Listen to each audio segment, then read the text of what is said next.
Gentlemen, you don't have enough talent to win on talent alone.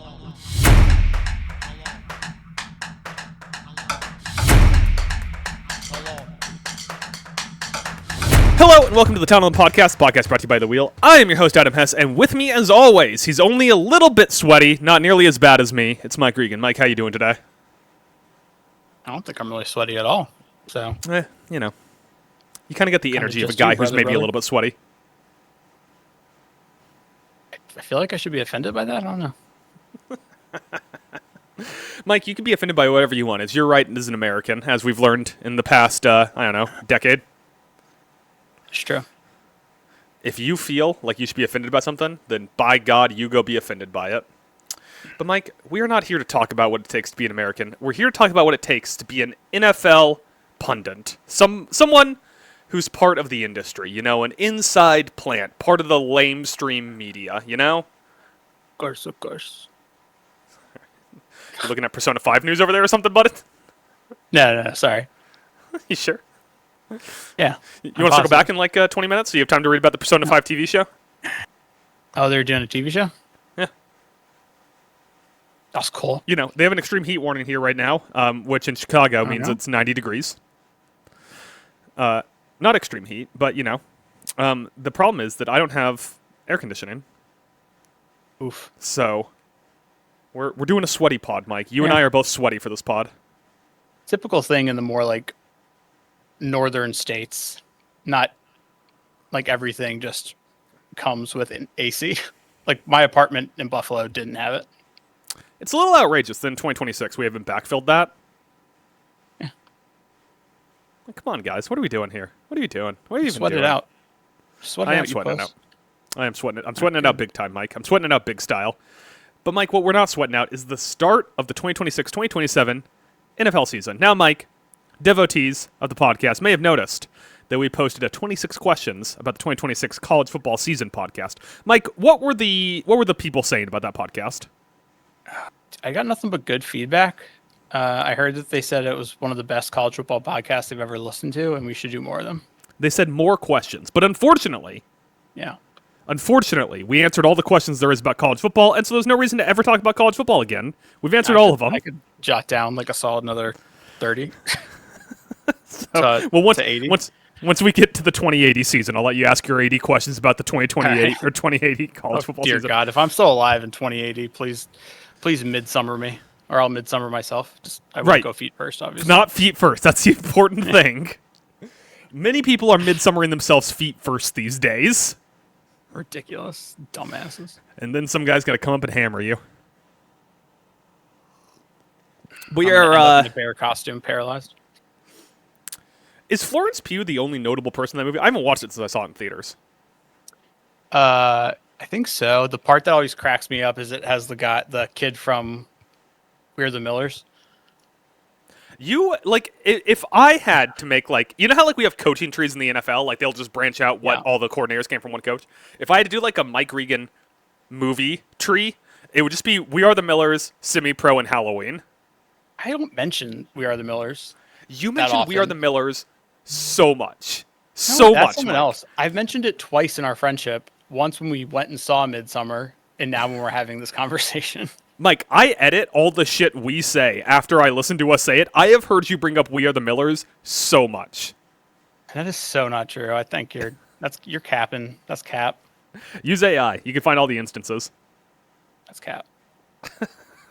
Mike, we're here to talk about the 2026 NFL season. And we also have 26 questions about the 2026 NFL season. The difference here is, Mike, since we both are football experts, and only one of us is a college football expert, I've divided to conquer. We each are going to ask 13 questions about the NFL season. If there was 3 of us here, we would each ask 8 1/3 question. So, it's very fortunate that 2026 divides by 2.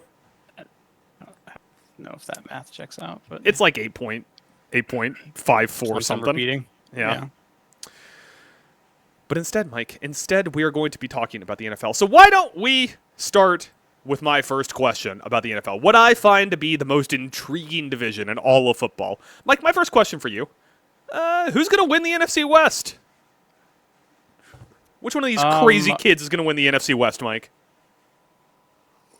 The same team that for about 14 weeks of the regular season last year I thought would win it until their defense went to shit, and that's the Los Angeles Rams.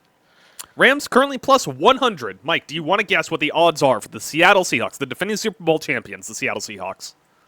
I'm going to say plus 185. Plus 200. Close enough. Okay. And then, Mike, in close. a distant third, the 49ers at plus 310. Vegas doesn't even want to speculate on this. Oh, and Arizona's, like, by the way, like plus 4,000. Yeah. Which is still I think, a little too short for me. If those odds got around, like, 400,000, I'd consider betting it, just in case. I mean, obviously, like, the Seahawks went and won the Super Bowl. But they kind of had a quiet offseason. Didn't do much in free agency. Lost Ken Walker. Yeah, lost Ken Walker. I mean, they replaced him with Jadarian Price, but he was younger and cheaper. Like, you know, they had a couple, along with Jadarian Price, they had like a couple draft picks I like, but it was just pretty quiet free agency compared to the Rams, who were like, we're all fucking in. Yep. Rams brought in. Rams brought in the entire secondary of the Kansas City Chiefs, who were lauded for their extremely good secondary last year. And they traded Jared Verse for an older model. Did they do anything else? Did they bring in a wide receiver that I'm forgetting? I just got a work email that was there last year, startled me. so. I got jump scared by a work email just now. I guess I didn't. I don't think they didn't bring in any wide receivers. No, we're not on the team last year. Do you think there's any chance that like the 49ers get electrical substationed again, and the Rams get Stafford's going to be 39 years old and has gotten beat up worse than the meat that Rocky punches in Rocky 1, and the Seahawks kind of just cruise to a division title? Yeah, possibly. I mean, like the Niners they have Christian McCaffrey, who's injury prone. Mm-hmm. Brock Purdy struggled with injuries last year. Brandon Aiyuk still on the roster. Yeah. And like behind Mike Evans isn't super inspiring. Ricky Pearsall and Christian Kirk. Pearsall, the jury's still out. Christian Kirk is who he is. And also, I think people are somewhat going a little overboard on Mike Evans. Is just going to be like this absolute just monster this year. Like, I think he's having a good season. He's Mike Evans. I think we're going a little overboard in the hype for that. And like their defense is still in a weird transition phase, in my opinion. Like the Mike Evans comp is less Stephon Diggs to the I'm trying so hard not to call them the Sabres. I'm trying so hard to call them the Bills right now. Yeah. It's less Stephon Diggs to the Bills, and it's more like Stephon Diggs to Houston if he hadn't gotten injured. Yeah. The crazy part is people do talk about Mike Evans. Like, while he was in Tampa Bay, people talked about Mike Evans like he was 45. He's 32. Let's calm down a little bit. All right, Mike, now that we've decided the Seahawks are winning that division, do you want to give me your first question? What's your first question about the 2026 NFL season? And you better ask it like a fucking question. If you say any of these things like statements, I'm ending the podcast. And I'm making sure they cancel the Persona show. My question is, are there any divisions or teams in a division where we could see them go from worst to first, fourth place to first place? You want to try asking that again in like a clean way instead of stumbling through every word? Are there any divisions where you could see a team going worst to first? I got 3 candidates for you, Mike. I got 3 candidates. Okay. I got 3 candidates. I had 2. Jot it down. Kind of like every presidential election, I have 2 candidates that are realistic and 1 that has no chance. So I have the Saints and Lions. Both finished last place in their division. Both of them have a case to surge up the standings. Yeah. Those are my 2 as well, yeah. The Saints and Lions. Both those teams, you know what they have in common? They have the best quarterback in their division on their team. I was going to argue, but sit here quietly about the Lions, but where Mike does the math on if he wants to defend Green Bay or not here. I don't. It's not a Jordan Love believer. Yeah, I was going to see if you're coming around Jordan Love finally. Mike, the Green Party, as it were, the Jill Stein of this conversation. How do you feel about the New York Football Giants? I mean, I feel like the NFC East some years can always get weird. So who knows? Hasn't been weird for a little bit. We've been pretty chalk. We've had a Yeah, Philly yeah. run recently, Yeah. which has kind of ended all the weirdness, you know?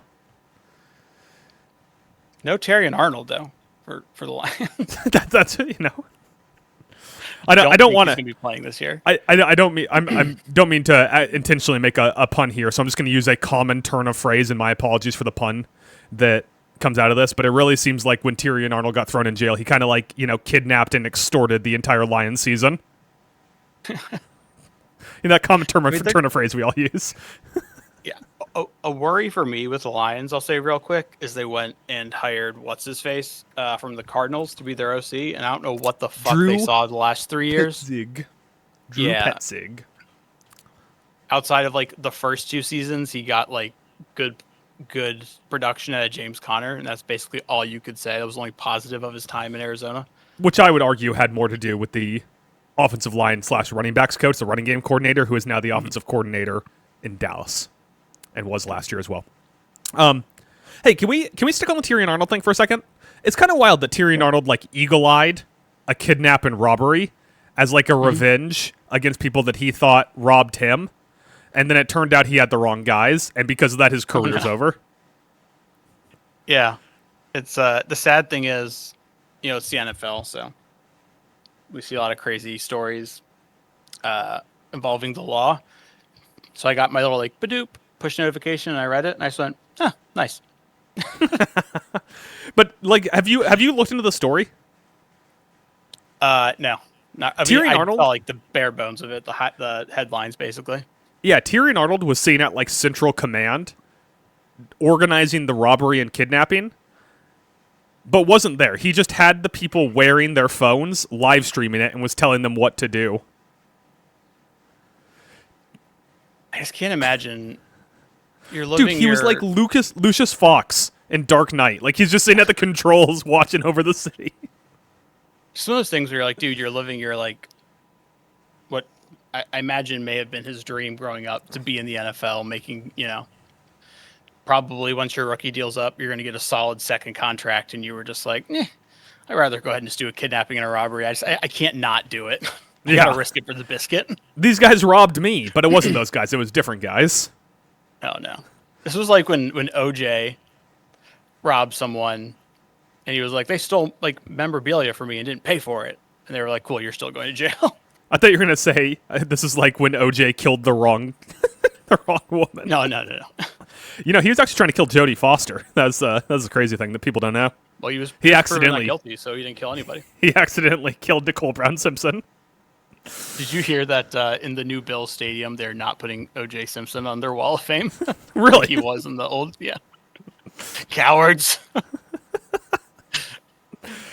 But out of respect for him, once a year they will kill a woman and her lover. Yeah.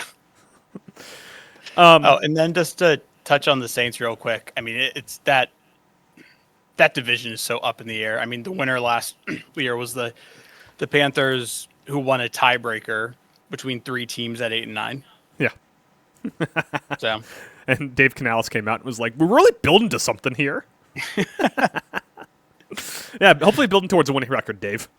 Mike, speaking of that division, staying in the NFC South, who's going to start at quarterback for Atlanta? oh, we're just skipping my question. Go to yours. What do you mean? We already asked your question. Oh, that's right. That was mine. Whose fucking question do you think we were just talking about? I feel like it has. I mean, obviously, I'm biased because I'm a big Penix guy. I feel like it has to be Penix. The price tag would lead you to say yes, Penix, because Tua is getting paid 1/16 of what Michael Penix is getting paid. Yeah, and honestly,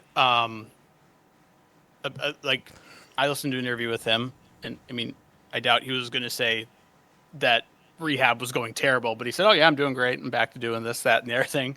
Everything's great with the ACL or whatever." But Also, I feel like he was so hurt in his sophomore season by just dog shit offensive play calling by what was his name? Zach Brown or whatever? Zach Robinson, right? Yeah, Zach Brown's the McLaren guy. Zach Robinson is the guy you're talking about.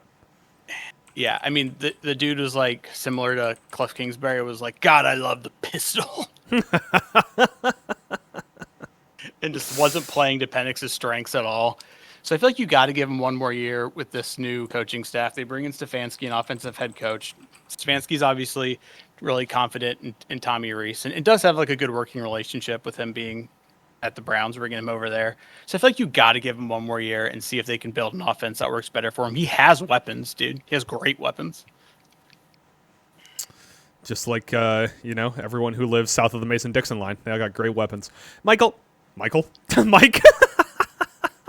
called you by your government. Mike, so here's the thing, right? This depth chart in Atlanta. Michael Penix, who is notably coming off an injury. Tua Tagovailoa, who notably keeps getting injured. Trevor Siemian, who's currently questionable. Four-stringer Jack Strand. Strand, man. Do you think we get you think we get some Death Stranding during the season? I don't think so. All right. So we've decided Jack Strand's out of the question for who's gonna start for Atlanta. Mike, what's your next question? My next question is, so with the 2027 draft class expected to be pretty stacked. What? Skipped a question, eh? Oh, I did. What's one less talked about position that you think is really strong, like just across the whole league right now? Did you get a head injury before this podcast? Are you okay? Accidentally skipped one. Yeah. Got tackled and did the fencing pose. Yeah, right in the head. So the question, once again, because I was busy making my jokes over the end of that, I was trying to cut you off so I could start getting in a few jabs, was what's one less talked about position that you think is really strong across the entire league right now? Yeah. I wrote down two because you might not let me have my first one. Okay. How do you feel about tight end? How do you feel about tight end? Do you feel tight end really strong? I'll give you tight end. I'll give you, if you said wide receiver, QB, or like edge rusher, those were my big ones where I was like, no. Punter. Let me I just wrote down this list. This was off the dome, so feel free to backfill some people that I'm missing here. Trey McBride, Sam Laporta, Brock Bowers, Colston Loveland, Tyler Warren, George Kittle, Dallas Goedert, Harold Fannin. Yeah. Anyone significant I missed there? No, I mean, for the last 3 years, not off the top of my head, Dalton Kincaid's really been kicking it up lately, but I'm biased. Yeah, but that's the thing. Like Dalton Kincaid in 2006 would be like a borderline top of the tight end pile guy, but now he's like maybe top 10 tight end in the league. Yeah, somewhere between like top 10 and like 15, maybe middle of the pack. Yeah, but I mean, a good example of this is how for the last 3 years we've seen a tight end come out and have like this instant impact. Sam Laporta, then it was Brock Bowers, then it was TJ Warren last year, even though that kind of trailed off as that offense got injured to shit. But Tyler Warren, TJ Warren played for the Pacers. I said Tyler Warren, didn't I? You said TJ. It's that head injury coming back to rear its head. Didn't even mention Kyle Pitts, who is quietly getting better. Quietly getting better. Dude, finally, Kyle Pitts started to show the potential last year. I just want to point out, per PFF, Dalton Kincaid had the second highest offensive grade last year, behind only George Kittle. So. But that includes, blocking reps, which are boring. Colston Loveland. Did you mention him? Yeah, I mentioned Colston Loveland. You think I wouldn't mention Colston Loveland? It was our biggest fight. It's the reason why you owe me a tattoo. I can't keep track of our bets. What are our bets anymore? Do you remember what the Tampa Bay Arizona bet was about? Yeah. Oh, I had to pay you $100. We just made a straight $100 bet. Tampa Bay beat Arizona. Yeah. You took Arizona to beat Tampa Bay. Yeah. Yeah. And it was a close game for like a minute. Yeah. I remember that. I think a big part of the reason the tight ends breaking out is because we're in the 2 tight end era, so people are like, they need more tight ends They want all the tight ends they can possibly get. Sounds like Mike on a Friday afternoon. Am I right, folks? Heyo. Wait, what? Mike, my backup one I had written down is your favorite position in all of football. Safety. That's who I had down. Yeah. Yeah. Can I go through my list real quick? Yeah. And I'll mention the So one you that you're got- going to forget. Okay. So obviously you got like Kyle Hamilton Mm-hmm. in Baltimore. Jalen Petrie in Houston had a great year. Antonio Johnson in Jacksonville kind of emerged out of nowhere last year. Xavier McKinney's been always just like a constant in Green Bay. Then like this young wave has come in. Brian Branch in Detroit. Obviously, Nick Emanuori Emanuori? in Seattle. Emanuori just had such a phenomenal year. Xavier Watson in Atlanta played great. And then like I think Caleb Downs is just going to immediately vault himself into like top 10 safety position in Dallas. We need a good Caleb Downs nickname, right? Let's see. The Down Comforter. Covers everything up. If he played in Chicago, he could be Blackhawk Down. CD-ROM. Because I don't know. Because he rotates. He rotates really well. Yeah, you mentioned the guy I thought you were going to forget. I thought you were going to forget Nick Emanuori. We also had the Derwin James bounce back year. Oh yeah. Even guys like on the bubble, like outside of the conversation, are being used really well. Like those kind of like the center field free safeties like Cam Curl that line up in a lot of positions, but kind of your downhill guys. Like we're in a really good era of safeties. Yeah, like I don't think once again Julian Love had this total like career resurgent last year in Seattle. And then I don't like the problem with that Rams secondary, like you were saying, was not Cam Curl and Cam Kitchens. It was all corner. That's another one we need a good nickname for. Curlin and Kitchens. Cam. People are going to get confused with your nickname for that kicker. Oh, Dan, the Carlson kicking man. That one. I like how we had the both had safety written down. That's a good sign. It's a good sign for safeties. Yeah, Also, you and know me so well. moving forward, you mentioned Caleb Downs. We didn't even bring up now Chicago Bear from Toledo. What's his face? Emmanuel McNeil Warren. Yeah. He was my second. He was my number 2 safety in that draft. I really liked him. Number 2 safety. I feel like we should have a podcast named that. Mike, another team-specific question for you. Hey, another team-specific one for you. I'm going to slather a team-specific question on you here. Who's catching passes for the New York Giants? I've been kind of locked in on these Giants recently, getting ready for what's to come, because everyone loves them, and I think they're going to be bad. And boy, not looking great on the depth chart. Not looking great. Do you know what my one note was for this question? Yes. Oof. Yeah. Malik Neighbors is hurt, and every report that comes out is like, yeah, not great. Setback. Not looking good. He went to tie his shoe and threw out his back, and now he can't do any more rehab, and starting to think about getting him like a personal assistant to carry him around in a baby Bjorn. Like all the updates for Malik Neighbors have not been good. And behind him, Calvin Austin, Darius Slayton, Juju, Malachi Fields, Darnell Mooney, and of course, OBJ. A boy. Oh.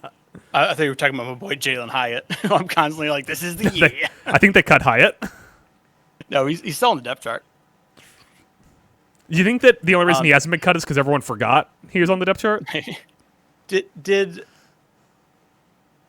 Darius Slayton sign like a 15-year contract? No, every year he just signs an extension. Every fucking 2 years, he's like, Yeah. I hate the Giants and the Giants hate me. And then 2 years later, he's like, and I've re-upped my contract. Dude has never, let's see, his career high receiving, his whole career with the Giants is 770 yards. But that's the thing. His career high is 770 yards, and that year he led the Giants in receiving. He does it every fucking year. Every fucking year, he has like 513 yards in his first in the Giants in receiving. Darius Slayton, by the end, is going to be like in the top 10 all time in terms of receptions, yards, and touchdowns for the Giants. And every year we're going to be like, they got to get someone that's not Darius Slayton on this team. Dude, it was such a killer for them that, like, after Neighbors went down, Wan'Dale Robinson completely steps up. He was their leading receiver last year in like receptions and yards, and it was such a killer that they lost him to Tennessee. I think he's going to be one of Cam Ward's absolute favorite targets. I keep trying to get all the sweat off me, and it's not working. So yeah, I get, like, answer your question. Like, it will be Neighbors once he comes back. Prior to that, it could be a lot of passes to like Cam Scatabo and Tyrone Tracy Jr. Well, we also don't know we don't know when Cam Scatabo's gonna be back, and they signed Isaiah Likely. Yeah, it could be Likely, and then they're probably like, once again, I'm biased because he went to Notre Dame, but they're probably hoping like, maybe like Malachi Fields just breaks out. That would be great. How many times do you think Jackson Dart's going to run head first into a defender because no one's open downfield? Probably a lot.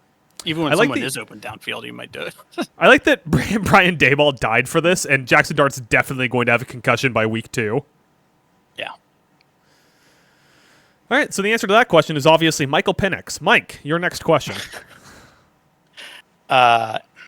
Which team should, kind of relate to my last question about tanking, which team should tank for like a high, like top 10 pick, but are going to either accidentally or intentionally play themselves out of one? Okay, let's see how far ahead you jumped this time. Okay, so you just jumped one question ahead. No, that's your next question was, with the 27 draft class expected to be stacked, could we see more teams tanking than usual this season? It's because at first I jumped my number 2, so I was all fucked up. Yes, Adam. So with the 27 draft class, early opinions are it's expected to be stacked. Could we see more tanking than usual this season? If I may. In your opinion? No!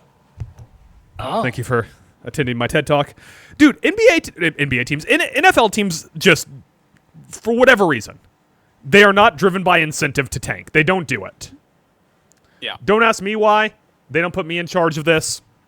But NFL teams have such a stark refusal to tank. Like, even the tanking teams, it's like we get a handful of them, and it's getting better because finally NFL teams figured out how to do math. But NFL teams just straight up do not tank. And they don't tank 2 years in a row, especially. Like, this year, realistically, what are the tanking teams? We know Miami and Arizona for sure. But beyond that, the Jets can't afford to tank because everyone there's going to get fired if they do. Cleveland has some leeway, but they have 9,000 quarterbacks on the depth chart. Tennessee's not tanking. Las Vegas ain't tanking. Atlanta's not tanking. New Orleans ain't tanking. Carolina ain't tanking. Pittsburgh ain't tanking. So, like, definitely Miami and Arizona. And that maybe is the end of the list. So I kind of broke it down like this, which is why I think there's a chance it could happen. So these are 5 teams who I think 100% need a QB. Arizona, Cleveland, Pittsburgh, this is Rodgers last year, the Jets, and then Miami, depending on how Malik Willis goes. I think they're still going to want a QB. And then I had 5 teams that by the end of the year, or like by the midpoint of the season, they could be like, yeah, we don't have the answer at quarterback on this roster. We should probably start tanking. And that is Indianapolis, if Daniel Jones comes back and there's just the shits. Carolina, if Bryce Young like doesn't take the step forward and they're like, we're not extending you and we don't want your 5th-year option. And then Atlanta, which I don't think will happen, but there's always a possibility that if Penix doesn't play well. And then I also wrote like NOLA down because... How dare you? How dare you betray our Lord and Savior, Tyler Shuck. And one I wrote down and then crossed out was Cincinnati. That was solely based on them having another like disappointing year and Burrow being like, I fucking want out. I'm done. Do you think they'll trade him to the Miami Heat too, or? Probably. Yeah. Or the Florida Panthers. My guess would be we get midway through the year and 2 teams are outright tanking and a few more are just bad. Yeah. The Florida Panthers was a better joke. I should have gone with that. Mike, my next question for you. We could probably just skip this one. Are the Dolphins tanking? So, yes, because that roster is terrible. I know they gave that money to Malik Willis and signed him. I think that mainly was not because they were like, yeah, Malik Willis is the QB of the future. It was like, hey, maybe we get lucky and Malik Willis like pops off. I doubt that's going to happen. But if he doesn't, and if we can get like a really good draft pick, then we just sign a QB who's going to be on a cheap QB or a cheap rookie contract. And then also Willis can be like a contingency plan if they don't get like a super high pick and they have to take a QB who, once they get into training camp, they're like, he might be a year out. So then they can just start Willis for one more year. But I think, yes, they are tanking. It's a pretty hefty bridge contract for a quarterback that isn't good. But they traded away Jalen Waddell, as I think he is properly called, and Minka Fitzpatrick.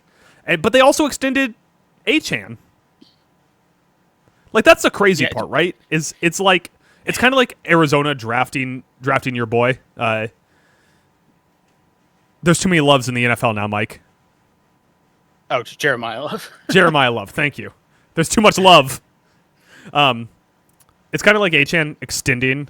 Not Achane. Why did I say Achane? It's kind of like Arizona drafting Jeremiah Love, where you're like, all right, I get it, but like, what are we doing here? Like, why are you tying up money in Devon Achane if you know you're going to be tanking? Just trade him or let him walk, because it doesn't make sense for you to be like, we need this prime age running back for an offense that we're trying to tank with. So, I don't know. Like, if you are, and also, Miami's ownership was the one that asked Brian Flores to tank and told him to give him a shitload of money if he did it, and he reported it to the NFL. Yeah, that's true. So, I mean, on the upside, it's a new regime with like Jeff Hafley, so he obviously has like that runway for a year or two to just suck. I think 2 years is probably the max runway he has to suck, though. Mm-hmm. All right, Mike, you wanna ask me your next question, as long as you can remember which one is your next question? Yes. Now I'm right. I'm on question number 4. What team should tank for a top 10 pick, but are going to either accidentally or intentionally play themselves out of one? I have the 3 obvious answers that we have talked about ad nauseum at this point, and we do not need to touch on these teams anymore. But the Giants, the Falcons, and the Panthers are the obvious answers to this. I will say. Uh-huh. I will say those 3 teams are just contingent on like how the first 6 weeks of the season go. I don't terrible. think it's like, yeah. I don't think any of those teams are going to turn on the intentional tank for a myriad of reasons. Giants because of their coach, Falcons because of the new regime and the investment that they have currently in the offense, and Panthers because their owner is a crazy guy. They need Bryce Young to work out, and if everything goes to shit, Dave Canales is losing his job, right? Like, none of those 3 teams have the leeway, and even John Harbaugh, who does have the leeway, isn't the kind of guy who's going to tank. My one other one I wanted to mention here, signed a quarterback this offseason, still doesn't have a real answer there, stacked roster the rest of the way. The Minnesota Vikings should be tanking for the number 1 overall pick. Yeah. And they won't. This would be an NBA thing where if the Minnesota Vikings were, I don't know, what's the basketball team from Minnesota? The Minnesota Lakers. They should. The joke was real dumb just for Mike. They would shut down Justin Jefferson or trade him for assets, because Jordan Addison is 75% of Justin Jefferson. They would shut down Justin Jefferson. On the defensive side, they would shut down any of their impact defenders. Tell Brian Flores to go take a vacation to Kokomo, and go 1-15-1 to ensure that they get the number 1 overall pick and draft the best quarterback in the class, and then bring everyone back on the stacked roster in a division that appears to be crumbling under its own feet outside of Chicago, and really surge, especially after you fucked up the J.J. McCarthy thing. But no, instead they brought in Kyler. I had two written down. One, we just talked about him, is Miami, because the roster's not great outside of Devon Achan, sorry. But I could totally see, like, they have Vegas, aforementioned Minnesota, Jets twice on their roster or on their schedule. I'm all over the place today. And then I could totally see the last 2 weeks, week 17 and 18, they play like Buffalo in New England, especially the New England game where if like New England just has stuff wrapped up and they play their backups. And even though New England's playing their backups, it'll probably be a 1-score game. But I could totally see the Dolphins like driving down the field in the last couple minutes to win that game. And maybe it doesn't bump them out of the top 10, but it bumps them out of the top 5. And everybody's like, what are you doing? The other one I jotted down was I said possibly if the season starts out terrible or the season starts out rough, Daniel Jones has got awful would be Indy. But year 3, Shane Steichen, he can't. He's gonna be like, no, I can't tank. I have to have a good season. Yeah, that's the problem with tanking in the NFL is that there is no appetite for it, and coaches will lose their job immediately. Even though one player can sort of turn around your fates, depending on, if that one player is a quarterback. Obviously, drafting the best left tackle in the league, if you have a bad quarterback, doesn't do much. Mike, my next question for you, and this one will be a little bit of a quicker one. Will we see Carson Beck take a snap during the season? I don't know why I'm so fascinated by Carson Beck, because he just played, the guy's like, what, a 7-year college player, got drafted when we all didn't think he would. He was not a 7-year college player. 8, 9? Has he ever not played in college, I guess is my particular question about Carson Beck. Well, at this point, no, yeah. I think that, like, how long has college football been around? Dear God, I don't know. Since like 1901 or something. It's a much older sport than you think. Is there any chance that Carson Beck's been in it the whole time? I don't know. To this, I said, very good chance. He's third on the depth chart. You'd have to jump Gardner Minshew, but there's also a chance where like somewhere past the halfway point of the season, their record is so terrible that Arizona's like, let's just throw Carson Beck out there for a few games, see what we have in him, just to find out. Also, can I speak on Jacoby Brissett for like a quick 30 seconds? You can speak about him. I wouldn't suggest speaking on him. Yeah, so he had like that contract holdout. It's over now. And I know some people could be like, Jacoby, what are you doing?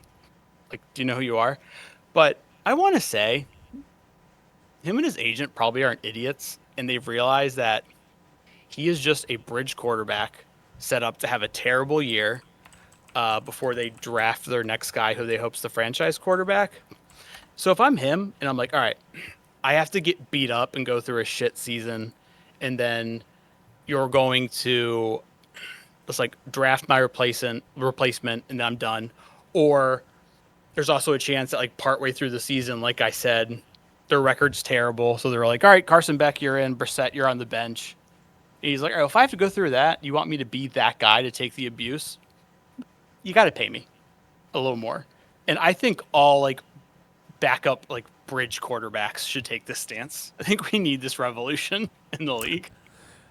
I just want to point out he is his own agent. He's self-represented. So he's got his own best interests at heart. That guy knows how to be like, I'm getting every penny I can out of the sport. I'm not paying 3% or whatever to an agent. That's all I really got on that. I don't think we see Carson Beck. If we saw Carson Beck, we'd see Carson Beck week 1. If Arizona was tanking, Carson Beck would be out there week 1 as a starter. Yeah, if we don't see him on the field, you can just watch Ice Age and see him. Because he looks like Sloth from Ice Age. There you go. I think they're the same person. You had to finish that joke there. So we have Sloth from Ice Age in the NFL and Sloth from Goonies in the NHL. Exactly. We need to get a Sloth in the NBA. Mike, your next question. Yeah, will Fernando Mendoza outplay any or all, however many, of these second-year QBs? Mainly I'm talking about Ward, Dart, Chuck, the ones who are definitely going to start, and then Sanders, who good chance he could end up starting at some point this season. So an important clarification here is also, is Mendoza going to play this year? Yes. Because they're talking like it's Kirk Cousins' team and we're all just living in it. That's so dumb. I mean, but the Raiders aren't run very well, so I wouldn't put it past them. You know, you can tell a team's not run well almost exclusively by how well their owner's hair is maintained. Yeah. Mike, point. You know what I found when I was doing research about this question? Yeah. Your beloved Fernando Mendoza, your promise of the future of the NFL, in college, playing against garbage Mac West teams, had the same turnover-worthy play rate as Cam Ward did playing in the NFL. And we all thought Cam Ward had a turnover problem. Oh, Cam Ward's got to stop taking risks and ripping passes across his body. It's going to end his whole career early. fucking the great white hope of college football, playing against fucking South Dakota State. 3.5% turnover-worthy play rate. Championship on a Heisman, but okay. Throwing one pass per game, 3.5% turnover-worthy play. Yeah, I think you should delve more into stats to see some of the stuff he did. But I'm just saying. I have my I'm just concerns saying about Mendoza. You're not totally off base. Is one of your concerns that his coach didn't trust him to throw passes? Ran a lot of option. Extremely efficient. Good arm. He did have his handful like rough games against top competition like Ohio State, and then in the national championship game against Miami. So that is a concern. I just want to shout out the Las Vegas Raiders for bringing in Tom Brady and drafting Andy Dalton. So good job. I think he definitely is going to outplay Shedeur if Shedeur starts. Yeah, me too. I think he'll probably outplay Jackson Dart because Jackson Dart has a harder strength of schedule this year and is a bad quarterback. Mm-hmm. I think that Shuck and Ward are closer questions. Obviously, Ward, who is this horrible pick at number 1 overall, and yet still seemed to be better in the NFL than Fernando Mendoza was in college football. My vote would be that he probably doesn't outplay Cam Ward in the NFL because Cam Ward was better in the NFL than Fernando Mendoza was in college. So I think that's an important factor here. But I do think that he's definitely got Sanders and Dart beat.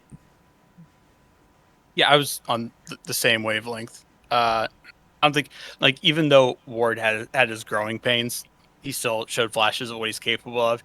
He also has a really good group of weapons around him. I mean, I don't know about Tony Pollard, but Carnell Tate, Wan'Dale Robinson, even Calvin Ridley still has good value. He's a better team around him. And then Shuck has a stud.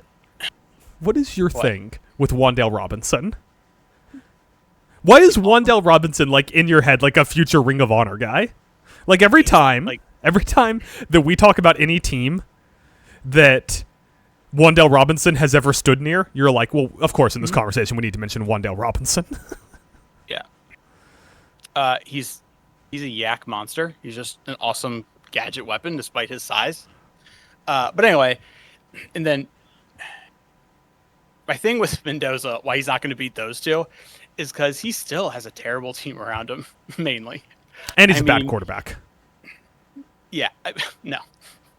They went out and dropped the bag to get Tyler Lindenbaum. Still, a offensive line that was as bad as the Raiders last year is not fixed in one offseason.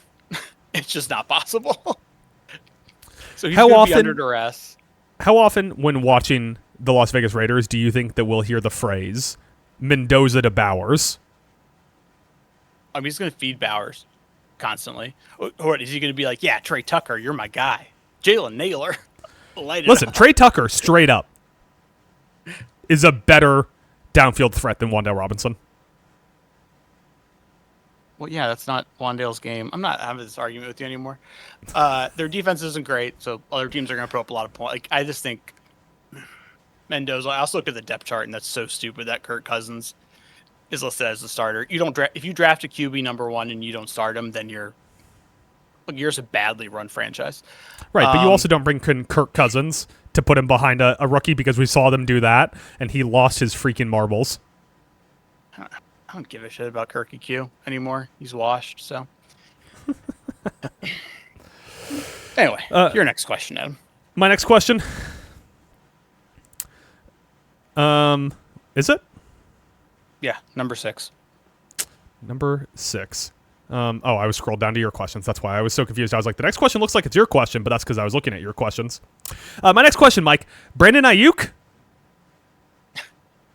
Yeah. He has went like not the same level, but like a level and a half under and like Antonio Brown batshit crazy. Yeah, here's okay, let's do a quick crazy wide receiver offseason draft. Mm-hmm. Okay, so I'll take you want the first pick or you want the second pick? I'll take the first pick. Okay, so you have the first pick. And go ahead and draft your crazy wide receiver offseason. It's Antonio Brown. It's Antonio Brown in a walk. Number 2, I actually have some pretty good candidates at number 2, right? Okay. So you have Aiyuk this season. You have Puka Nacua, who we've all quietly forgotten about how fucking wild his offseason is. Right?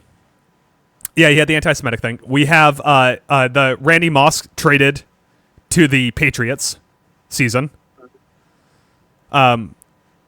Did Golden Tate punch someone during the... Not Golden Tate, the other guy. Percy Harvin punched someone during the offseason, or was that not during the offseason?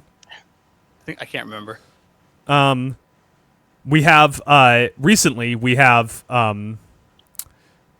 Rashee Rice going to jail. Mm-hmm.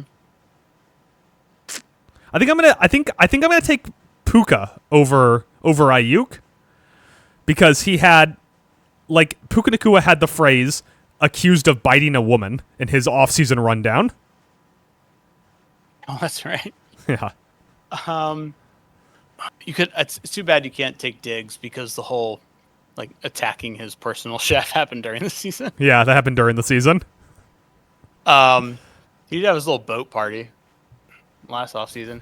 But so I'll take Aiyuk here because compared to some of the much older ones, he has like the social media thing where he can just pop off on there and get weird. Do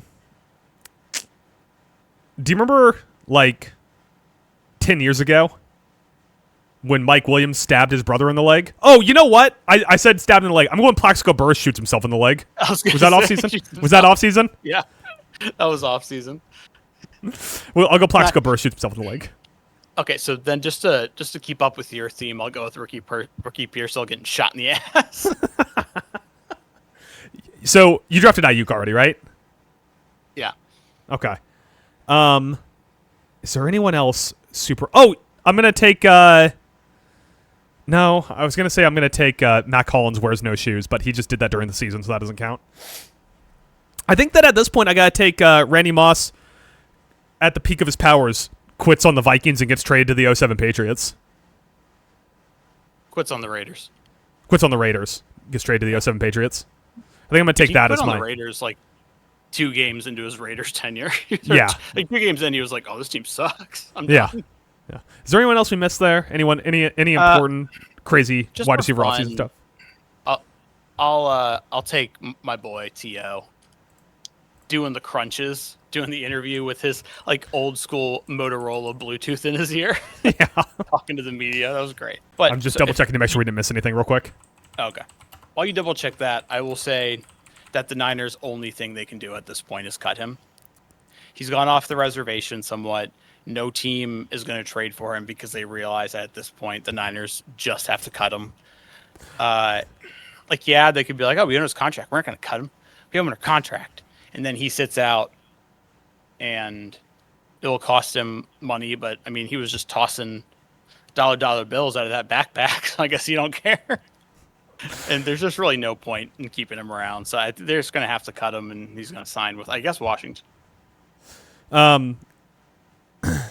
Yeah, I really don't feel like we missed anything important. Obviously, we had mentioned Rashee Rice, no one drafted him. We had mentioned Tyreek Hill, no one drafted him.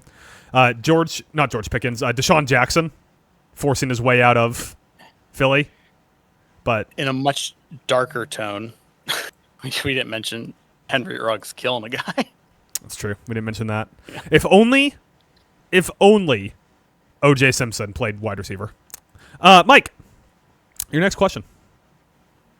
Yeah. So I said, what teams are in a make or break year where a lack of success will lead to big changes to the roster, staff, and or front office? I like the way that you post questions versus how I post questions, where like you do it very formally, like you're doing your research. Yeah. Like you're like you almost like give the thesis ahead of the question. And for me, I just read it like I just came up with it off the top of my head. Like whenever it's like, Adam, your question, I'm just like, Brandon Aiyuke? And you're like, today I would like to discuss what teams in a make or break year. So can I give you my honorable mentions before I give you my answer? Does that work for you? Is that okay with you, Mike? Works great. Are you going to like lose your shit and start breaking stuff if I give you my honorable mentions first? No, I'm not. Okay. Simply the Jets, Vikings, and Lions. And the Jets are maybe cheating because everyone's fired no matter what they do this season unless they make the playoffs. Mm-hmm. Like if the Jets win 7 games, does Aaron Glenn still have a job next year? Maybe. If he wins 7, because that's a good improvement from last year, he'll probably get another year. But quietly, I kind of think the Commanders are in the biggest make or break year. I have them listed. I said possibly Washington, but yeah, I have them jotted down. So let me make the case for it. First off, when I hear make or break, I'm not just thinking coach is fired, right? Mm-hmm. I'm thinking like major, like, oh fuck, coach is fired, GM's on the hot seat, maybe he's out. Starting to think about, what the next 5 years of this team look like oh my god, we're in so deep. So first off, Dan Quinn already pulled all of the hot seat levers he could, right? Mm-hmm. Already fired his offensive coordinator, already fired his defensive coordinator, got his guys in from external hires that didn't work out. Now it seems like the decision was made for him to bring up the internal hires. Was brought in by new ownership, and now that ownership doesn't seem to be talking about him a ton. But it's not just Quinn, right? It's not just Dan Quinn is on the hot seat. Adam Peters has quietly fucked up a lot, and it's starting to kind of buckle the team, right? Like, so we're not even just talking about the Debo and Lattimore moves being complete flops, but he's also only hit on like 1.5 draft picks. Really? Like, depending on your Trey Amos and Mike Sandersill mileage. He's made one trade that's really worked out, and he has signed every old man on the face of the planet to tons of money. Mm-hmm. Now, a lot of people are going to point to injuries from last year, but they have given a lot of money to defensive linemen who have not quite earned that paycheck, and we'll see exactly where that ends up going. But they've done it 2 off seasons in a row now, where they made it to the conference championship on a rookie contract, and then they have gone all in, but not like any kind of like smart all in. And I think that there's a lot of angst and anxiety around this team on if recent additions like Javon Kinlaw and Odafe Owe and Leo Chanel can really perform. His saving grace is going to be purely like if Brandon Aiyuk comes in, Jane Daniels stays healthy, Ja'Cory Krosky-Merritt weighs more than 45 pounds, McLaurin plays well, and Sonny Styles is a year 1 breakout. I think at the end of the day, the simplest way to explain why this is a thing, when you draft a quarterback that high, he has a great rookie year, and like he's expected to be the dude. And if you keep cutting into his window and it not working, then they're going to move on. And they've also invested in the offense, to try to make things happen, especially with draft picks. And then we'll see if they end up picking up Aiyuk. But like first round, they went Antonio Williams this year. They got the Terry McLaurin deal done instead of trading him. They're like, dude, we're if you don't make it work, we're done. Can I have a point of argument with you there? Sure. The first round they went Sonny Styles. Second round was Antonio Williams. Oh, round 3 actually. Wow, Antonio Williams. Second really pick. fell. Second pick was Antonio Williams. Sonny Styles, such a great pick for you guys. I'm really excited for you. I love me some Sonny Styles, but a right inside linebacker in this scheme, we'll see. We'll see. And dude, they have a lot invested in 30-year-old David Blau being a good coordinator. Yeah. No, I'm going to mention him one of your later questions. Only two more teams that I think I jotted down that you didn't mention. One, Houston. Yes. I think there could Mike, be big you want changes to coming. hit us with the catchphrase of talentalone.com? Big Cock Fox? Oh, Nick Casario fucking sucks, man. He sucks. He's bad. He's bad at his job. And the other one is Cincy, because somehow like Zach Taylor is like a cockroach. He just does not lose his job. I don't get it. Longest tenured coach in a division that had John Harbaugh and Mike Tomlin. Yeah, I don't get it. And then also, I mean, the potential for just like disgruntled superstars and just like I know their ownership isn't great, but to keep those guys happy, they're going to have to make some big changes if they don't get back to the playoffs this year. I am seeing here that it is on the table that they are going to trade Joe Burrow and Jamar Chase for Nas Reed, a 2030 first, 4 pick swaps and a second rounder. Buddy. Hey, Mike, can I skip forward to some of my questions and ask you a related question? Yeah. Can Jaden Daniels bounce back? Now, for those of you who don't remember, last season, he was in fact not an MVP candidate. I know it's hard to remember that long ago, but he was in fact not one of the best 5 quarterbacks in the league. In fact, some would go as far to say he didn't play many games last year. Played, oh, sorry, I was scrolled up too high and I really confused myself. Played 7 games, went 2-5, 60% completion percentage, 8 touchdowns, 3 interceptions, 278 rushing yards, and a 51.8% success rate on rushes. 51.8% success rate on rushes. The season before, on 4th down rushes, they had a nearly 70% success rate. On 4th down rushes. Last year, across all of his rushes, 51.8% success rate. Mike, if a player had a 51.8% face-off win rate, you would consider them to be the best center in hockey. But in football, that is not a very good success rate for quarterback rushing. No, not really. Not really. I just, for this one, my thing is, I think he has the talent to do it. I don't think this is a Stroud situation where, like, offensive rookie of the year, phenomenal rookie year, and this is going to be downhill. He has the talent to do it. I think he's a very good QB. I think just so much of this comes down to 2 things. Him staying healthy and David Blau working out as offensive coordinator. Do you think this is one of those things where David Blau, we're saying his name wrong, and it's like Tyler Shuck, where it's pronounced David Bluck?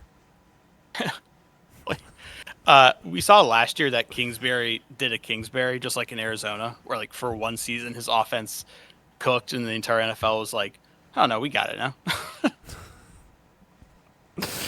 Yeah, they figured it out. They figured it out fast. And it doesn't help that Jaden Daniels, had like knee injury and an elbow injury and a shoulder injury and got a lot of Marcus Mariota. So, Mike, if I put the odds right now at bounce back minus 200, never recovers and is out of the NFL RG3 style at plus 380, what side would you bet on? Wait, what's that plus 380? I'm sorry.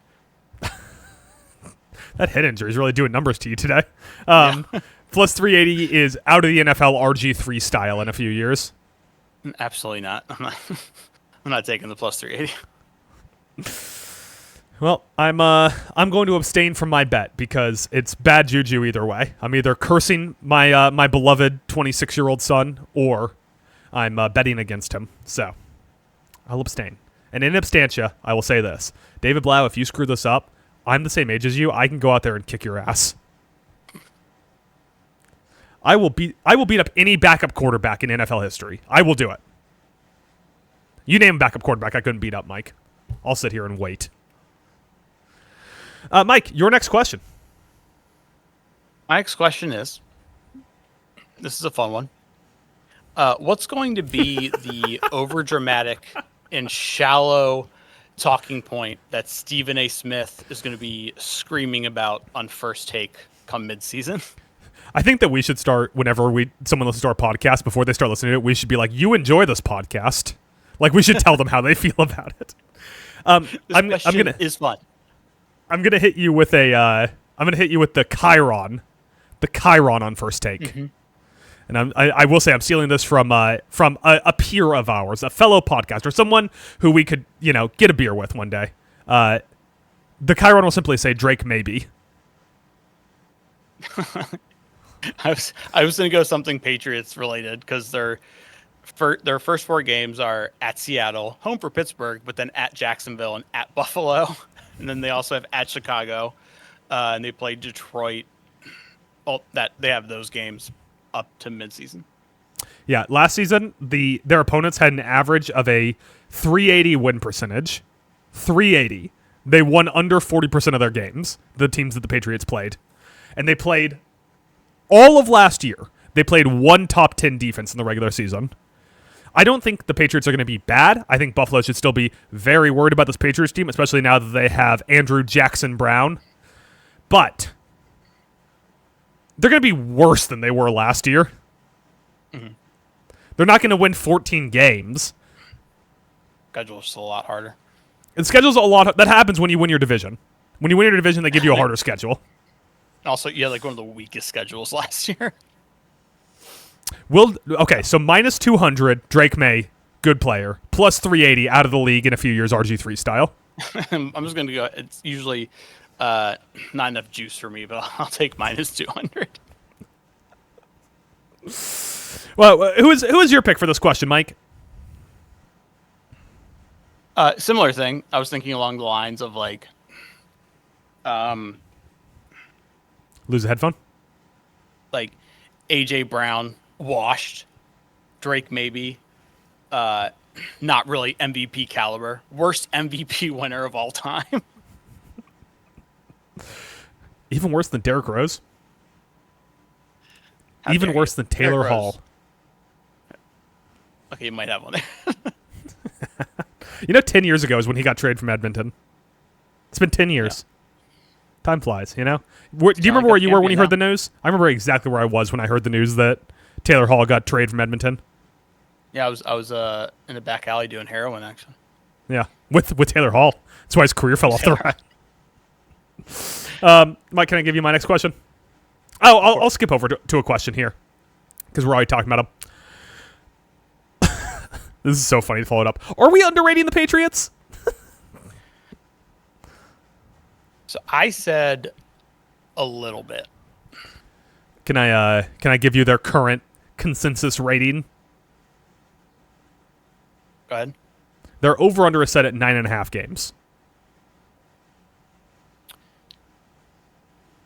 So for them to hit the under, they would have to lose 5 more games than they lost last year. And they played in the Super Bowl, Mike. They played in the Super Bowl. They'd have to lose 5 more games than they lost last year. Yeah, but still, I think that should be at 10.5. Like I think we're like underrating them a little bit. I think so much of them sustaining their success is going to come down to that. Like their offensive line fell off so hard. Drake May was like it was living hell for him against that Seattle offensive line, and they did go out there and like totally rebuilt their wide receiver core, trade for AJ Brown, sign Romeo Dubes, and they still got the big bad booty daddy, Kayshon Booty. All right. Reggie Gilliam, best fullback in the league, signed him. Drake May is legit. They added Caleb Lomu to their line. How do you feel about that? I really like that. I'm surprised he's not listed as the starter right now on ESPN's depth chart. He's behind Morgan Moses. I don't entirely get that, but okay. What do you think about the T-Rex? Why do I want to call him Hernandez? Probably because we're talking about the Patriots.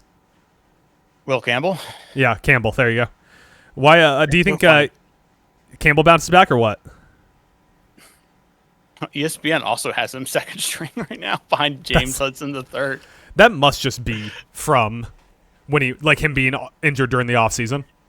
Yeah, that's not happening. He has to have a bounce back year. He finished last year so terrible, but didn't he miss some time mid-year with an injury?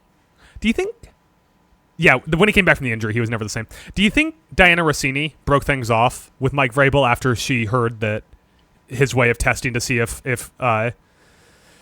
Will Campbell was worth taking was to put on the pads himself and be an overweight 49-year-old trying to knock over a prime age left tackle? That is very douchey. There is also the factor. Like, I don't think any of the players are upset about it. But, like, that Vrabel thing was a bit of a distraction this offseason. I think, as dumb as it was. I think that if there is a sport where players are going to be upset about it, it would be the NFL. Like, I can imagine Drake May being upset that, you know, his mentor and guide into the NFL was out sleeping with someone outside of his marriage. Supposedly sleeping. Maybe they just kissed. We don't have, like, footage. And if we did, I don't think I'd want to watch it. Yeah, it is a little, like, people pointed out at the time, like, Vrabel is Mr. like no nonsense, like no drama, keep that out of the locker room, focus on the game, and then he is the source of the drama and distractions. But at least you have to give him credit. If we're talking about past Patriots coaches, at least his tryst was with someone age appropriate. That's true. All right, now that we got our obligatory Jordan Hudson, Bill Belichick joke in, Mike, you want to ask your next question? Yeah, I stole this kind of off of one of your questions. Will CJ Stroud get an extension or have his fifth year option picked up? It'd be crazy if they had first year options. All right, we signed you years 2 through 4, but your first year option, we're not picking it up. I'm listening. I just have to go get my other earbud real fast. Mike lost his earbud. Why would you put the sex robot on screen? I'll just cut away from you. It's got sex robot. My follow-up question to this, as like a level of contention on if CJ Stroud gets an extension, is does Nick Caserio still have his job come March 1st, 2027? Because if he does, CJ Stroud is going to get extended. Because you know what makes him look good? Is being like, well, the quarterback I drafted, we signed to an extension because he earned it. Right. Or like a Jakob Podol situation. They're going to trade him to Toronto? No, we drafted him number 2 overall. We got to invest in him. We got to re-sign him. Max, they did not draft him. Money. They traded for him from San Antonio. That's not what I was talking about. You're a butthole. But this defense is really good, but like CJ Stroud just declined year 2, declined even more year 3. Like, I don't know. I've lost a lot of faith in him to turn it around. I think he gets an extension, and I think it happens during the season. Probably. They wait for him to have a really good game. They announce that he got this huge extension, not top of the league money, but like top 10 QB money, and we all quietly clap as Nick Caserio starts packing up his office to go to Michigan State. I mean, dude, they have like lost their athletic director bounced, their everything bounced. It's been a rough offseason for them. And they hired what's his face, the former Northwestern head coach who had a little bit of a scandal while he was there. I do think last thing I'll say about this is it will add to your Nick Caserio fucking sucks argument, in my opinion, if they do the whole like every QB who gets the latest extension is now the highest paid QB in the league. If they do that, I'm like, yeah, he does fucking suck. Yeah, if CJ Stroud gets the most money in NFL history, AAV, total contract, whatever, if any part of his deal is highest paid QB in history, I think that the people of Houston should trade Nick Caserio away for an NHL franchise to come fail in your city. Mike, while we're talking about potential extensions here, will Bryce Young of Carolina Panthers fame earn an extension? I've been so 10 toes down on Bryce Young that I can't. It's too late to sell the stock. I feel like you over the last couple of years, you've peeled a couple toes off. Yeah, I've accepted some criticism. You're like 7 toes down on Bryce Young at this point. Yeah. I mean, the thing is with him is for him to get an extension and not just get the, all right, we'll pick up your 5th-year option, is he has to show some level of consistency as like a solid to good QB. He doesn't have to be like MVP caliber. Just he has to show some consistency because like he comes out like week 1, just real quick, week 1 against Jacksonville, 51% completion, 154 and then 1 touchdown, 2 interceptions. The next week pops off for 328. 3 touchdowns, 1 interception, and then it's all like under 200 yards until he plays Atlanta in week 11 and puts up 448. He has like week 18 against Tampa, plays great against the LA Cardinals and LA Cardinals. Interesting. LA Rams in the wild card round played really well. He has to be consistent, and if he's not, they're going to start to lose faith in him. Yeah, so he's extension eligible now. They picked up his 5th-year option, so he's going to be on the team through 2027. Okay. At that point, I think you kind of just, you cut bait. Draft. Yeah, if he doesn't. Who's the best quarterback coming out in 2 years? Dante Moore? Could be like a CJ Carr if he decides to stay, I think. There you go. Replace Bryce Young with CJ Carr. Or a Drew Mestamaker. Darian Minsa. He's coming out next year. He's coming out. Mike, your next question. My next question is, did the Chiefs do enough to have bounce back into being a contender? If not, where do you rank them, Adam? You really, in the second half of that sentence, you went, fuck, I wouldn't really teleprompter in the first sentence. Let me throw some stank on this one. Mike, can you run us through their offseason moves? They lost all their secondary. They did. They lost a lot of their secondary. Their big move was basically bringing in Kenneth Walker III and then Travis Kelce being like, I'm not done yet. I'm coming back. Their draft was actually like pretty good early on, getting Mansour Delane and Peter Woods with their 2 first-round picks. So that was pretty good. Oh, and obviously they drafted the Nuss Bus. Drafted the Nuss Bus, which is the important thing here. Yeah. So, no, I don't think that they are a contender. I know that you got Patrick Mahomes. You're always a contender. Rashee Rice, he's here. He's driving drunk or whatever you did. I can't remember off the top of my head. But they've been losing guns year over year. Their offense has lost a level to it. Patrick Mahomes isn't an MVP candidate anymore. And a lot of that is by personal choice. They have decided to change the way they play. But I kind of think that maybe we're in the downslope of good old Andy's career. And probably time to get a new voice in the building, and I think this year might be the breaking point on that. But no, I don't think they did enough to put themselves in contention. Their offensive line was not good last year. They didn't improve that enough. Their defense was not good enough last year, and it got worse. Even if you believe in Mansour Delane, Peter Woods, those players are going to need time to adjust to the NFL. It's very rare that we see defensive players come in and year one be the best they're going to be. I will say I think their defensive line is still pretty good. Yes, I think their defensive line is still pretty good. There just isn't enough else going on there. They also had players like, Leo Chanel walk out the door. Like they had, not Leo Chanel. Leo Chanel's from San Francisco. They had a linebacker they lost. I can't remember off the top of my head now. Yeah. But they traded their secondary to the Rams, and I don't think they're a contender. I think they're probably the second or third best team in their own division. Yeah, I said that. Just real quick, I said Super Bowl favorite. No, absolutely not. There's still a massive wide receiver questions and then the secondary questions. They had a solid draft. I think they're good in the trenches. I think their offensive line is going to be better this year, especially if they get a full season out of Josh Simmons. I think maybe they've done it just because, let's say Andy Reid and Patrick Mahomes get back in their groove, then I could see them getting back into being in the top 5 mix. Maybe the 4th or 5th best team in the AFC. But yeah, no way they're back to being a contender for a Super Bowl. I think either way, they are probably a wild card team. Yeah, that's fair. I think that's where I would slot them in. They did bring back L'Jarius Sneed though. That's fun. It's nice.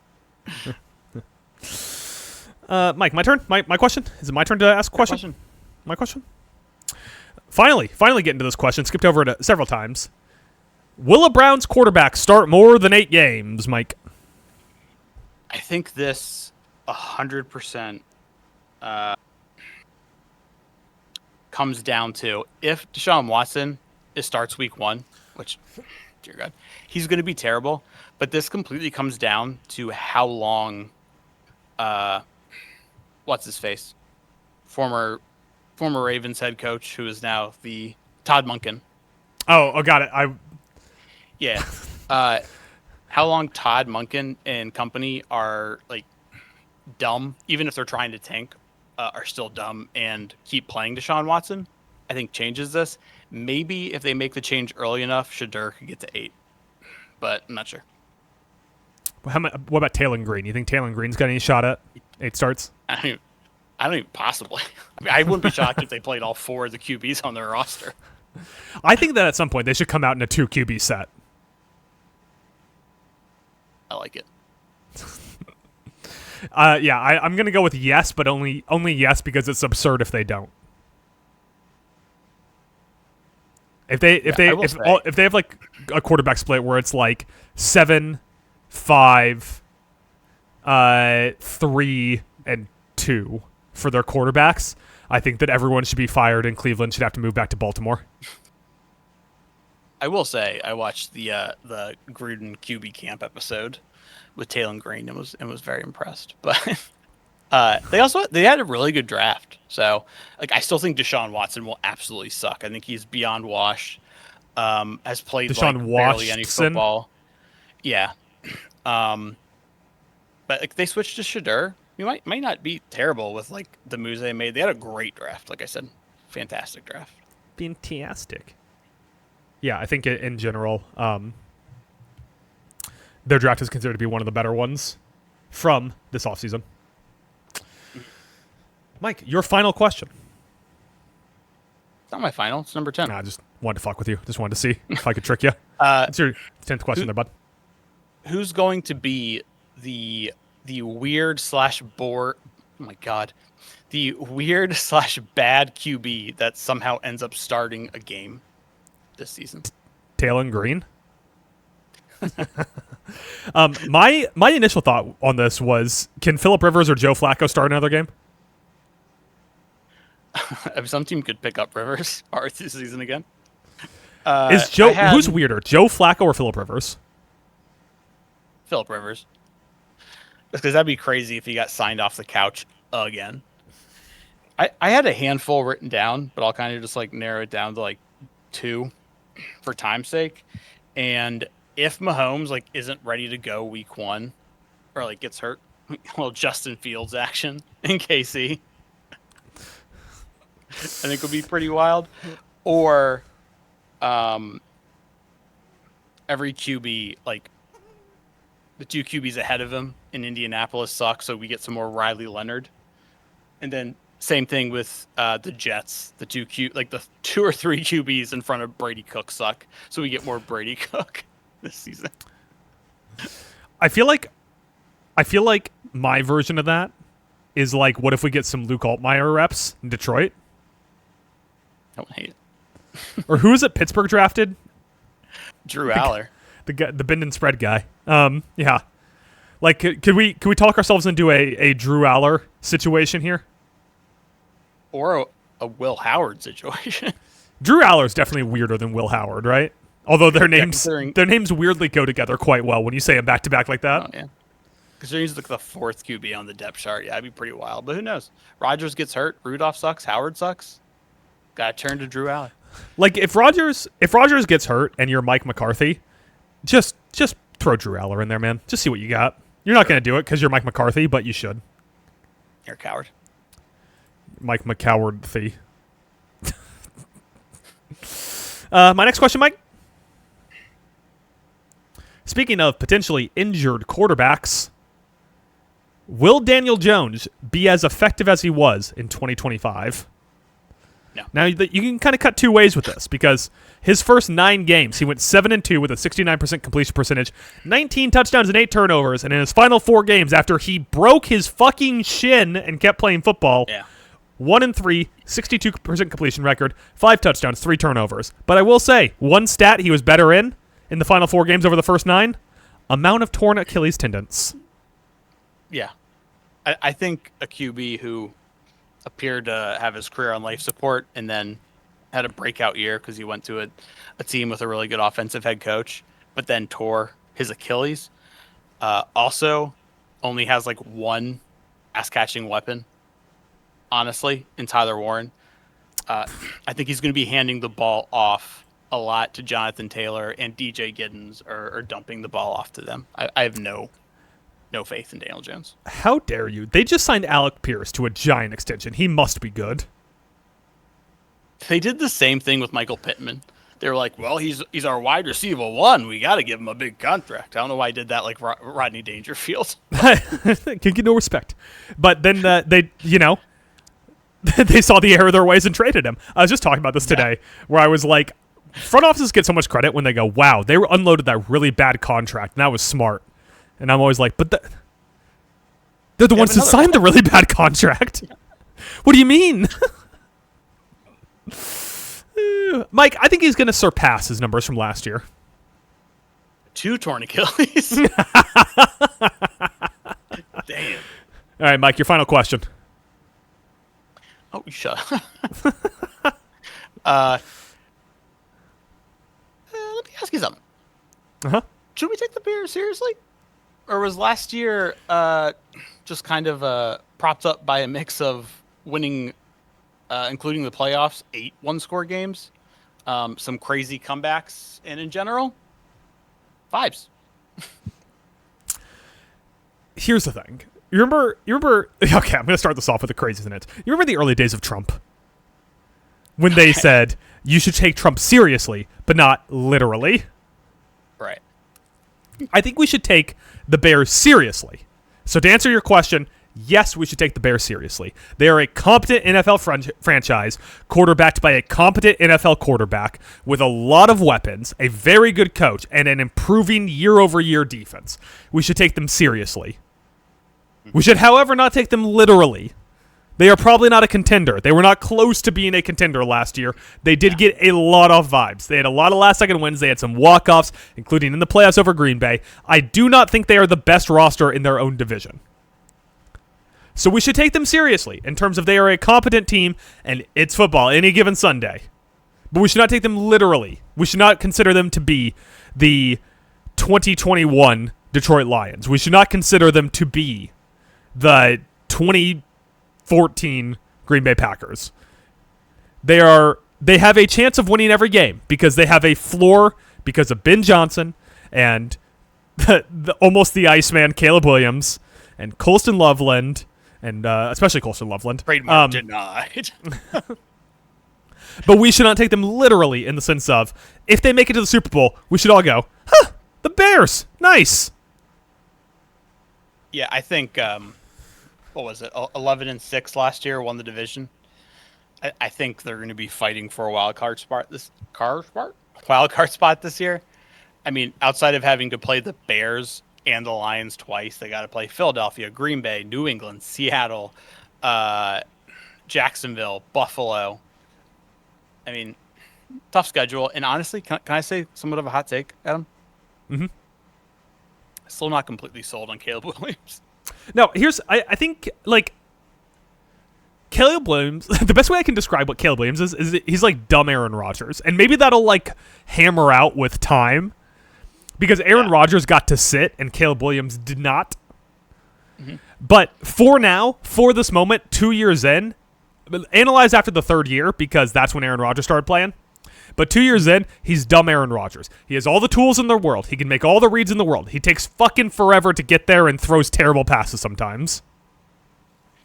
I will say, last thing I'll say here, is I would not be shocked if the Madden curse finally made its return this year. Well, and the Madden curse is going to make his return because he's jumping over Chicago on the cover of that, and by the time that game comes out, they're going to be in Indiana, so... True.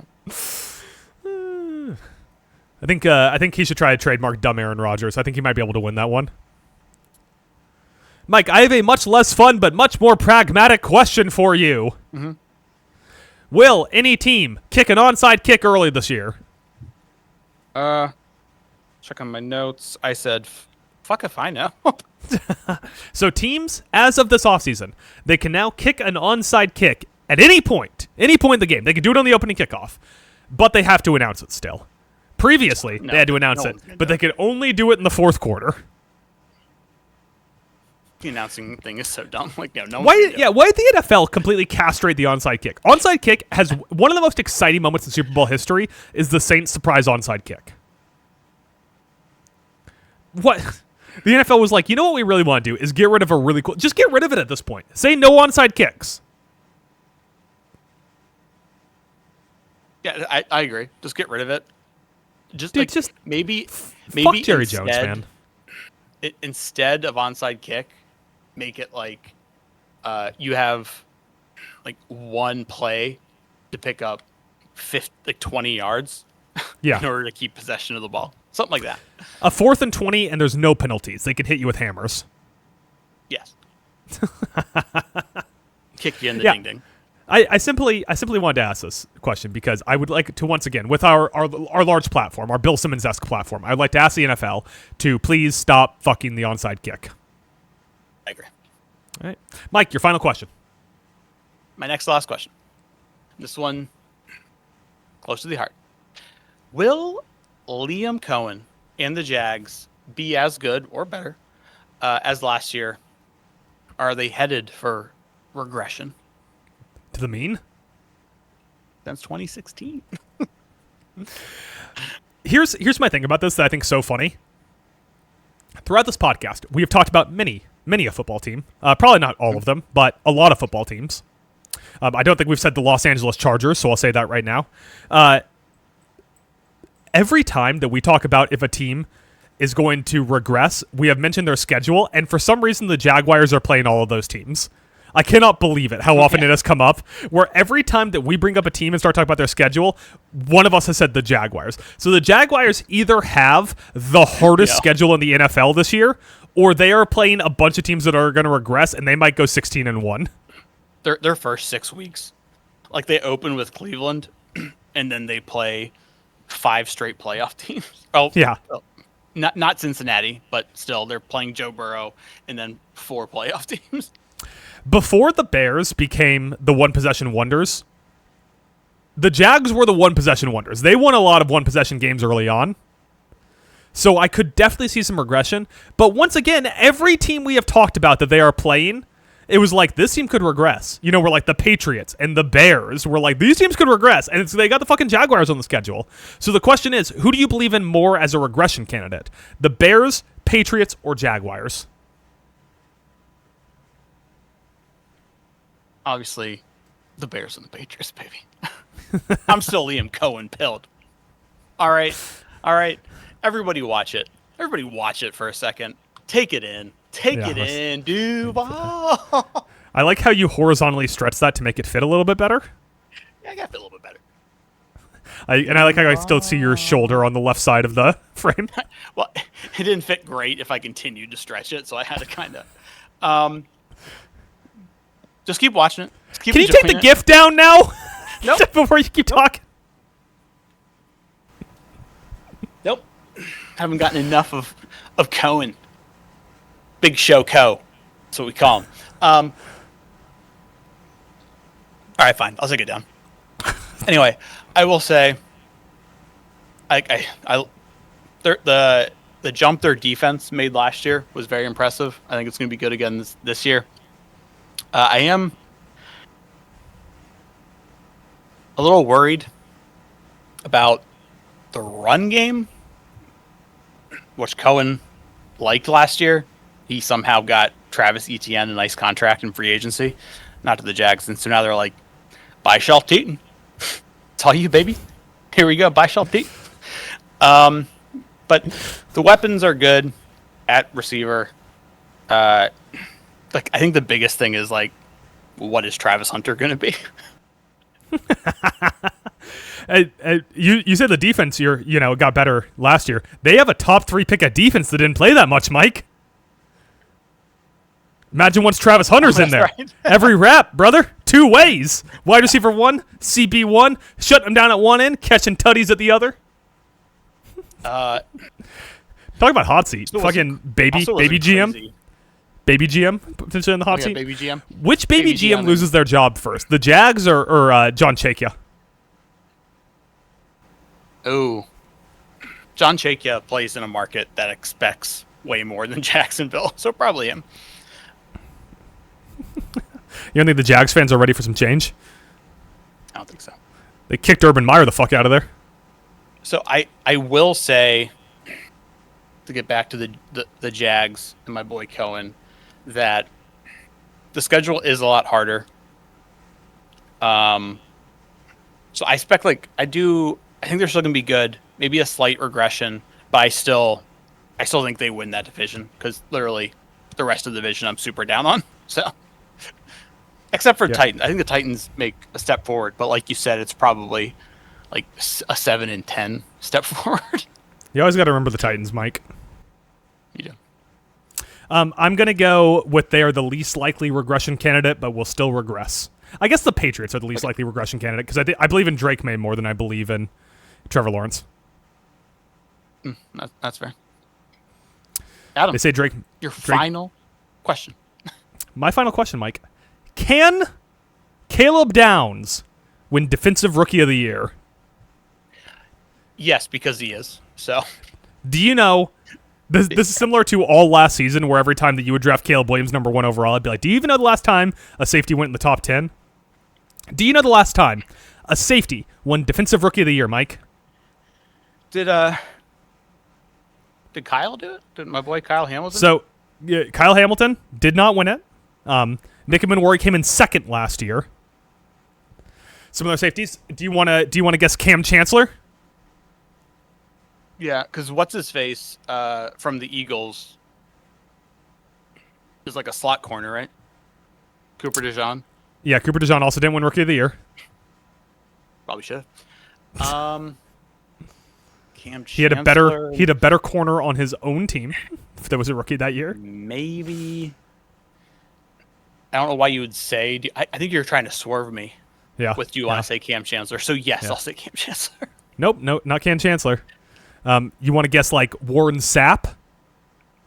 No, Cam Chancellor wasn't a safety either. Cam Chancellor was a safety. Warren Sapp wasn't, but Cam Chancellor wasn't a safety. Man. The last safety to win it was Mark Carrier, 1990. No safety has won Defensive Rookie of the Year in your lifetime, Mike. Last year, like I said, Nick Manwari came in second. Yeah. He got 7 first-place votes to come in second. Carson Schweisinger got 40 first-place votes. 40.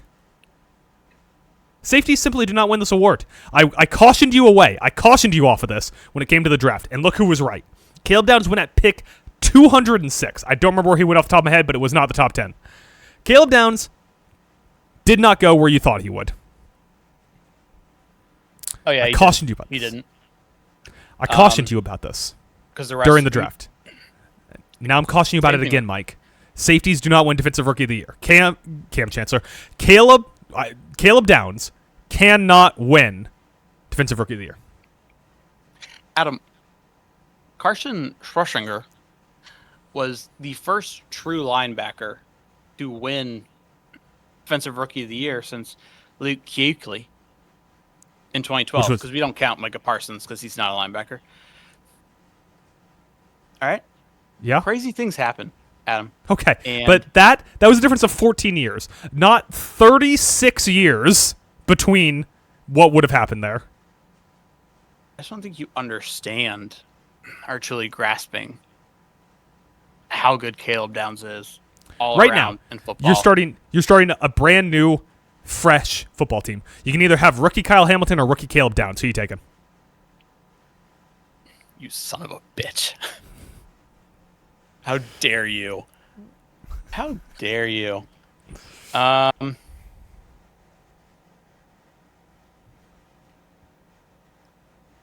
I want to say Kyle Hamilton because he went to DBU, Notre Dame, but just for the sake of this argument, Just so you can I'm be going to right. say Caleb Downs. By the way, you were right. Kyle Hamilton, 13 teams were stupid and let him slide to the Ravens. Yeah, at we went over this 14, during our and then- drafts episode. That Yeah, and then 10 teams were stupid and let Caleb Downs slide to 11. hey, how dare you? One of my teams is dumb. What's the odds? Do you have the This defensive 7 rookie of the trillion odds to up? 1. I don't know. I'll pull it up. What do you think the odds are? If you were a gambling man, what would the odds have to be for you to bet on right now, live on this pod? What would the odds have to be for you to bet on Caleb Downs to win Rookie of the Year? He's currently tied for third with Arvell Okay. Reese at plus 750. Didn't answer my David question. Bailey is leading at plus 550, and then Ruben Bain Texas Tech zone. or plus 500, and then Ruben Bain's leading or second. God, at plus 550. Yeah, he's gonna do it. David Bailey is the only edge rusher on the Jets, so he's just gonna get double, maybe even triple teamed, and do nothing. Ruben Bain is gonna put up a good fight. Arvell cannot Reese go through- doesn't know. Arvell Reese go- doesn't know what he is. Am I a linebacker? Am I an edge rusher? I don't Do you even think know. he just looks in the mirror He's a every dude morning and playing a yells, dude "Who are disguised you?" as another dude. We cannot go through the whole defensive draft class while you tell me why this person can't win. We do not have time for that. I know, but still, Caleb Downs, defensive rookie of the year. Book it. All right, Mike, your next question. Speaking of booking it, based on what you think will happen, take out the pencil and book the final season of Aaron Rodgers' career, Adam. I think he beats Sami Zayn for the World Heavyweight Championship. I think, not a storybook ending, but a fairly standard ending for these quarterbacks outside of Manning, who went out on top in the sense of he won a Super Bowl, not in the sense of he was, good. And John Elway, who went out after winning a Super Bowl. Quarterbacks end the way relationships do. Unhappy. Like Aaron Rodgers 3 years ago at this point, 2 years ago, came off an Achilles tear. Came back, miracle. Played last season, he was solid. He was fine. This is how quarterbacks go out. Tom Brady, who is a legend for his longevity, went out with an early round playoff loss. Quarterbacks do not go out on a storybook ending. The Steelers are going to go 8-9. Rodgers will play 14 games, and we'll all quietly clap as he walks off the field with each of his pupils bursting because he just took a whole bunch of peyote. Yeah, I think best case scenario, like ceiling, this team goes 10-7. More likely to be 9-8 or 8-9. Fighting for a wild card spot. They're not winning the division again, obviously, because Baltimore's going to have a better year. Cincinnati's going to have a better year. Cleveland isn't. But so I think they're fighting for a wild card spot. I think midway through this, we got the duo back together, Mike McCarthy and Aaron Rodgers. Last time Mike McCarthy coached Aaron Rodgers, he was actual prime Aaron Rodgers. I don't know what he's going to do with this Aaron Rodgers. So I think like halfway through the season, we get like scoops and reports that Aaron Rodgers hates Mike McCarthy and wants him to die. I'm calling that now. And they either just miss out on the playoffs, just squeak in, get knocked out in the first round, don't really put up a fight against the number 2 seed, probably. And Aaron Rodgers rides off into the sunset, a loser, and then catches COVID. He's immunized. You can't catch it. All right, Mike, those are our 26 questions about the 2026 NFL season. We will come back next year and ask you one more question. Should our gimmick be we ask these same 26 questions plus one more question? The last question will be, were these questions better than last year's questions? Did we do even better at this? Mike, you got any plugs on the way out the door here? Yeah. July starts tomorrow, so putting the final touches on all of my conference previews to send them to Adam so we can start kicking those out next month. College football conference previews. So look forward to that. And, look forward to anything else I could surprise you with. Yeah, and we need to figure out what we're doing, but we might be live streaming tomorrow talking about NHL Garbaggio. I think we are. All right, there you go. Mike says we are. We'll work out the details, but just stay tuned to this channel whenever you hear this, or, if we don't get this podcast out until tomorrow, sorry. Sorry about it. And with that, Mike, since we do shout-outs on this pod, do you want to give a shout-out that is also a question?